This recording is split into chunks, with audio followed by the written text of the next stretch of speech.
Hello, everybody, and welcome to the show.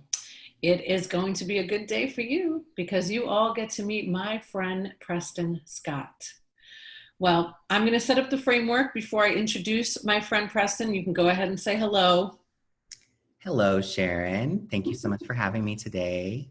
Thank you so much for being here. I want to tell everybody the first time I met Preston was at a Working Women of Tampa Bay event when you were with C1 Bank years ago. And all you did was greet me at the door, say hello, and you were friendly. And I remember going to our mutual friend, Rita. Who is that? He's somebody. Who is that? So, and then fast forward, a few years go by. I write a book about mental health. We have a conversation. I don't know. Were we at dinner with Colleen or something? His birthday. His birthday. Colleen is always in the mix somehow. Everywhere. Everywhere. So you and me, we started having this chat. And then I think you listened to my book on my podcast, right? Well, I had just actually lost a friend who struggled and dealt throughout his entire life with mental illness. And you expressed your condolences. And I said, I've just heard about your book. I've got to get it. I had not read it at that point. But I immediately downloaded it on Audible or however it came through. And I listened to you read your book. And it was incredible. Thank you so much for doing that. Well, thank you. But the point of bringing that up is, although I do love to talk about my book, because it has opened up so many great relationships for me, it has opened up a wonderful freedom for communication and for vulnerability. And you and I had great conversations since. But Preston sent me, and when I was, oh my Lord, I'm saying it. So I went on this spiritual retreat after my book came out because I was looking for some healing. I needed like an energy clearing. I needed to remove all the toxic people that were in my life. And I went on this retreat in a place run by monks. And it was fabulous. And Preston texted me that I should watch this YouTube video about Johann Hari. And oh my God, now he's like my favorite author ever with Lost Connections. And we talk about trauma and he's changed my whole concept. So with that framework started, this is going to be the last you're going to hear of me because I want Preston to talk. I want you to meet Preston. I want you to know Preston. Preston is a leader. But I reached out to Preston right after he had done a little video that he put up on Facebook. Now, Preston is not one to put up a video on Facebook. That's number one. So as soon as I saw him, I was like, oh, I got to watch this. And I was so moved by your vulnerability and your ability to speak about what's been on your mind during this turmoil through all of this racial unjust insanity. But I believe sanity will come through this eventually, through all of the pain as it continues to bubble up. So Preston, thank you for being on the show. Thank you for being open to having this conversation today. And I really would love to hear from you about that day, your meditation, and how it came to be that you posted that video. Certainly. Thank you again, Sharon. And I always say that people will speak if they feel accepted. And you, for sure, are a person who's always made me feel accepted. And it's something that I value very much. And I believe that it is a human need to be heard. And I think at this time in our lives, although it is, as you mentioned, just in turmoil, it's scary, it's disappointing, it's sad, it's aggravating, it's angering. This is the time for people to be heard. And I think it's a blessing to actually be here right now in this time. So just to go back to that day, I woke up in the morning and I've been trying to do all these new things to like really just have a better, a more centered feeling within myself, and really trying to start practicing things to be more authentic in my life. And I've started doing a little bit of yoga. I bought an expensive yoga mat and all these different things during COVID because I was working from home. So it was, I had more time with less distractions to think about things. And I'm the guy who thinks about everything, but I really wanted to make it productive. So anyway, that particular morning, it was all really triggered by my dad messaging on our little family chat on Messenger that, to be careful. And I should preface that my parents, thank God, like yours, Sharon, are still married. And I know that's a privilege to have in my life. And I also have a white mother and a Black father. And I was raised in a very amazing experience, full of love and full of compassion and understanding. My family is actually very, very diverse. And I could talk about that for 30 minutes by myself. But I'm so blessed with that. So anyway, that morning he had messaged that. And so I did like a little wake up morning yoga routine.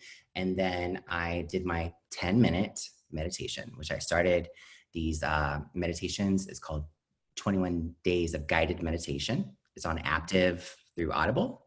Mm-hmm. And that particular day, it was about finding your roots. Mm-hmm. And you all can watch the video if you want. But really, it was about being centered on the ground, getting rooted. And some of the mantras or things that she made you think about was, when's the last time you felt safe? When's the last time you felt loved? When's the last time you felt prosperous? When's the last time you really felt like yourself? And you, in your mind, you go to these places, these moments in time. And it was 10 minutes, and at the end of it, you'd like hold your heart and open your eyes. And I was just in tears. And it just really made me think about how fortunate I am in many of those areas to have felt those things in my life. And then to be present with the reality that we're living in a world where, a country especially, where life is in question, the value of human life based on the color of one's skin. And I, as many, am trying to find out a way that I can make a difference. How can I relate? How can I obviously relate, but how can I actually make a big difference? What can I do? And the thing I feel most in control of is being able to work on myself. And I sincerely believe that that's where it starts for everybody. So that was my point. And also, I had this vision during the meditation, because you do kind of drift off. Yeah. Yes. And I just had this vision of like, a mass protest where people sat on the ground and began to meditate and to think those things in their head. And when you open your eyes, all you want to do is hug somebody, because something's missing in everybody, or you haven't felt something in a long time. And I thought that that would be so, such a beautiful thing. And it would, in many ways, restore peace. And, in this country, this great country that we live in, United States of America, we cannot forget that the ground that our buildings are built on contains the bones of Native Americans. The buildings that we make our laws in were built by African slaves. And the society in which we live today is dominated by mostly white people. That's the truth. And the system, in my opinion, and many others, I think, let's just say this is fact, is not designed for people of color to be successful in their lives and live the American dream. It's much more difficult. And I think the whole concept of avoiding it, ignoring it, and ignorance is not going to get us anywhere. And it's so tragic what happened to George Floyd. And he died on the ground too, which I think there's so much symbolism in that. It's just that it is a time when we all can stop ignoring it. Just stop it. Yeah, I took a breath. Sorry. It's And time to take that breath and stop yeah, ignoring it. stop ignoring it. And I will tell you, in my life, I have had many people tell me that I should not think about the race thing, or you're not one of them, or, you know, there's no need to focus on that as if it doesn't exist. It does exist.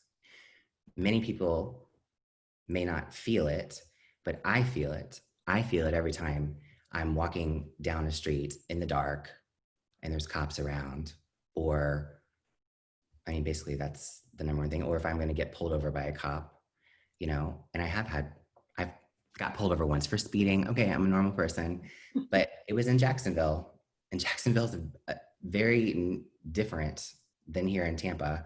And I was concerned. I was very careful. I'm going to move my hands here. I'm going to do this. Where do you want me to, you know, my registration's over here in my glove box. Is it okay? All those things. I don't think white parents have to teach their white children. Well, I talked about this on the show. It is Cooper right now has just gotten his, he's 16 now. Mhm. And the conversation that him and my husband and I had was one of the things about white privilege is that we don't have to teach Cooper to put his hands on Yeah. the wheel when he's pulled over and make sure, like, of course, we teach respect, but we don't have to make it specific to when you get pulled over. Correct. So we have had conversations within our family about what is going on right now because we have to see how in our own lives how that is so vastly different that your father has a concern about you and says to come straight home. Yeah. So my dad always says, go straight home. Even when I lived, you know, I'm from Iowa, which is surprising to a lot of people. Yeah. But, you know, I grew up 2 miles above the Mason-Dixon line. Mhm. I mean, right above Missouri there. But my dad would always say, come straight home. And I would get annoyed sometimes. I'm like, come on, especially when I first started driving. And I was like, I'm going to take the long way home because I just want to drive, you know, it was so exciting. But I have such a different appreciation for him, both of my parents now at this age. You know, my dad, I have young parents. I mean, my dad was in high school in the late 70s. So was my mom. And it wasn't safe for my dad to be out after dark in Iowa Mm. in 1976. So he grew up with that concern, a legitimate concern for his life and his family, his big family. And he raised me to understand that I will be perceived as a Black man, whether I'm biracial or not, which I fully acknowledge I'm biracial. I'm not just Black, I'm white too, because I love my mom and my white family. But that's the perception. And through the years, oh, I should also mention that history needs to be reviewed, remembered, discussed. So my parents got married in 1980. A cross was burned in my grandparents' yard in Iowa, actually Illinois, Wow. everything. The struggles that they had to go through as an interracial couple, which was not even legal in this country until I think what 70s. Mm-hmm. Um, the information that was sent to my mom in the mail once she, you know, people realized that she was pregnant, about having a biracial kid and how awful it was for society and how we would all be mentally, you know, that was a real thing not too long ago. Mm. So I was aware then. And my dad always says, be aware, be aware, be aware. And I was like, okay, Dad, you're just being paranoid, you know? And as I've gotten older, unfortunately, in 2020, even today, I am seeing why he was concerned more and more. And every parent worries about their kid. I understand that. I'm not saying that doesn't exist, but that burden of unnecessary worry is taxing on people. And it's sad to me, but he was right. Yeah. Well, shit.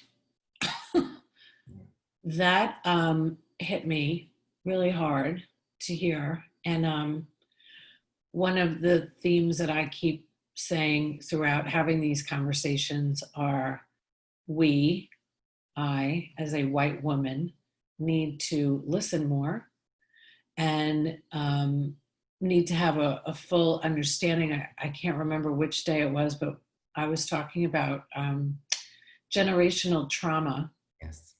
and how this, when somebody mentions that they have no understanding, it's really all I need to hear to not listen anymore, to completely check out.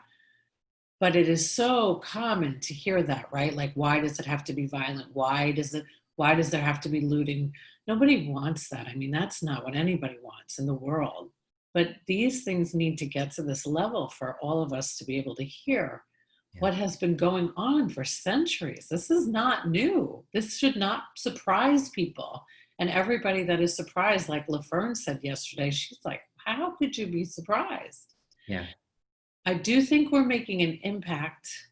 When I say we, I mean not me, but as a world, us.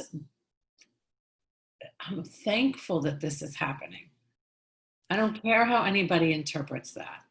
Yeah, I think it's, like before we started this, we were just having a chat, and I think that it is a moment that is so important, and we cannot waste it. We cannot waste this moment. There are a lot of forces politically going on right now, an uprising or a reignition of ignorance, hatred, unnecessary fear. And I think this is a time for all of us to, as I said in my little video, which I didn't even think would honestly have that big of an impact, but it starts with yourself. You've got to check yourself. Start there. And that requires getting quiet. Mm-hmm. I mean, that wonderful saying of be still and know. Yeah. And it's scary. It's really scary for a lot of people. It was scary for me when I first started to just really go there. Why do I have these feelings? Why do I have these fears? Why do I have these prejudices? Why do these people not like me? Those are things that you need to process and deal with. And there's no easy way to do it, but if you don't do it, it'll just simmer and it'll affect every single thing you're doing in your life. And, just regarding the writers, I shouldn't even say that. Let's start with the protesters. It's mostly protesters. There's been some riots. There's a rage. I'm enraged. I am enraged that in 2020, after all that this country has been through, we're still seeing the same type of oppression, discrimination, this cycle of the systematic keep you in your place order. We're still seeing that in every facet of our lives. And they have a right to be angry.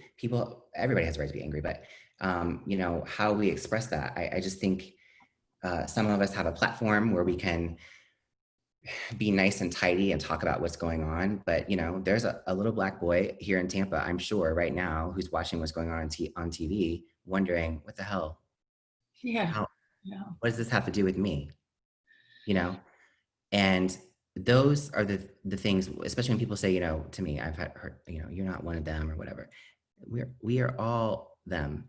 And there's nothing more aggravating to me than the expectations that we put on people based on their race and their socioeconomic status, in lower class, all that crap. It's unnecessary. That person is a beautiful human being who should have every opportunity that we did and we do to utilize their talents and gifts to live the best life and encourage others and all that type of thing. It's I haven't heard anybody say this yet, but every time you protest and you get arrested, or you break a window and get arrested and all that crap, guess what? You don't get to vote. Yeah. So that's We where need to vote, right. that's where I see the problem is that, we're just picking off more people like, okay, your voice doesn't matter anymore. Yeah. Those are things to think about as we organize and figure out how we can make a change. I am so encouraged though, Sharon. I'm so encouraged. Uh, I've reached out to a lot of my Black friends, Mhm. and they've been reaching out to me because we're talking about what's going on. And the one thing that I try to instill in the conversations I have is that there's no way that this is how it's supposed to be, and we don't have to accept it. We don't. No, no, no. And we have to actually go through the mess to have the healing. Mhm. You know, it is supposed to be messy right now. It is messy right now. I want to make mention of, I posted today about corporations and Yeah. how we all need to do better. This is, the Doctor Whisperer is a business. I own two companies, a media company, and I have gotten horrible, horrible messages from friends and colleagues about how this is not being discussed Mhm. inside of a corporation. If you have people of color within your organizations, you need to have a conversation and ask somebody how they're feeling and how they're doing, because it is all about this movement, right? Like keeping it down. Don't talk about it. It's too complicated. I gotta be on brand. Don't want to make anybody uncomfortable. Yeah. But that's really like you watch those brands that have come out and done something and said something, and you will watch a successful company that will live forever. Yeah. Too many people have said nothing. And I say a lot about, I have empathy for people that don't speak out about mental health, Mm. alcoholism, addiction, overdoses. I have a lot of empathy for that. I have zero here. So, I've been joking around with my Black friends Mm. and saying, like, if I cared what people thought, I'd probably spend a lot of time thinking that, oh, Sharon's bringing out all her Black friends. Well, yes, I am. And thank you. Well, you're welcome.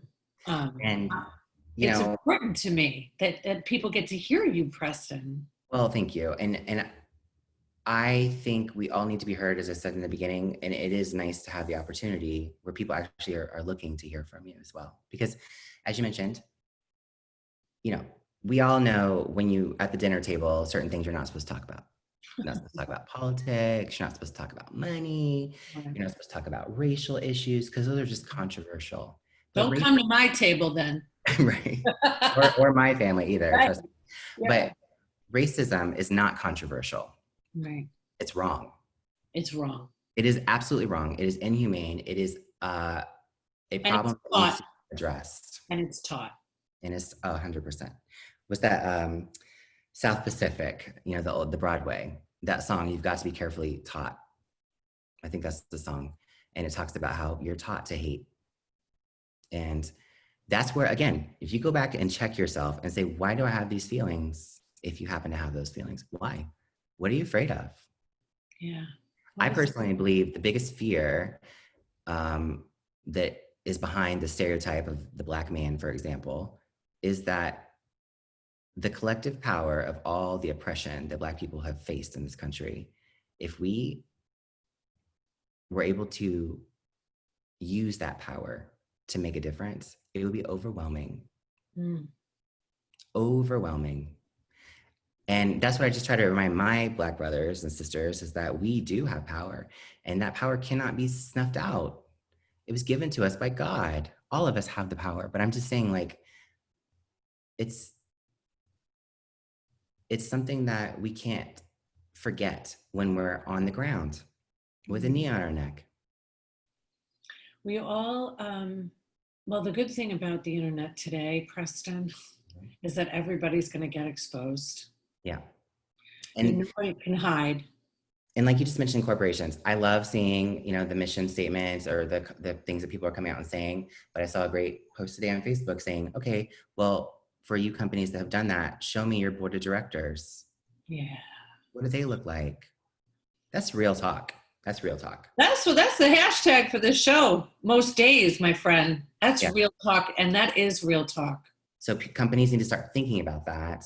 They should have been thinking about it a long time ago, but I think especially in certain industries, I mean, I'm in the banking industry. It's very white male driven, very few female leaders, presidents or executives, and certainly not that many people of color. Why? Well, it is a very good question to ask yourself today, everybody. Why? And you know how this started and how this conversation came to be today, Preston, about being more introspective.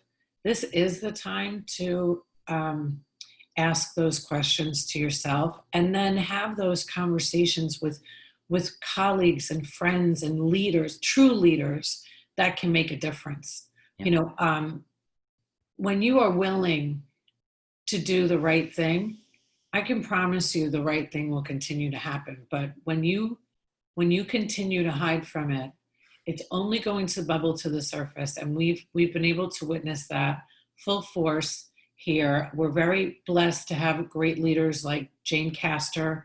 It's only one reason you'd ever get my ass, Tampa. I've said that before, and I'm still not coming. I'm very happy here in Pinellas County. But that said, and I'm going to keep talking about this, and you know, because it's not a good idea. Right? I started with the 75 things I can do, and I want to tell you that I started on Monday. Today is Thursday. I'm still on number 1 because I was told from the police department locally that they do not have body cams. This is the Largo Police Department. That they don't have the body cams, but that they do have A, B, C, and D. And they were very responsive. And now it's been 2 days of me asking if you could tell me why. Mm-hmm. Don't just tell me, don't tell me what, tell me why. And then we can move on to the next step. But we all have to have those hard conversations of why. Why is it that way? There's no like accusation. We're all going to learn and we're all going to grow together. We're all going to get better together. I hope. I believe we will. I believe too. You know, I shared with you on the phone or on our text recently that I want to live to see that day. Yeah, me too. I don't want to be a victim of some misguided hate or rage. I don't. Yeah. I think that we can all look through the lens of love, like Alex Harris talked about and sang about in his song on Friday on the show. If we all look through that lens of love, and if we all continue to listen to each other and ask, I implore you to ask your fellow friends of color how they're doing, and to talk about it in business, in personal. You know, we all have to get a little more vulnerable, right, Preston? Like 100%. You feel vulnerable. 100%. It's the only way out. That is the only way out. Well, I love you. Love you, Sharon. And I'm so grateful that you were here with me today. I feel every day that I get to talk about this, I feel better myself. That's just a little selfish piece for me, is that I'm not ignoring that this conversation has to continue. So I'm so grateful that you said yes when I asked you, even though I was just reaching out to see how you were doing. It is my true pleasure. Thank you so much. And you just keep doing what you're doing. Thank you, my friend.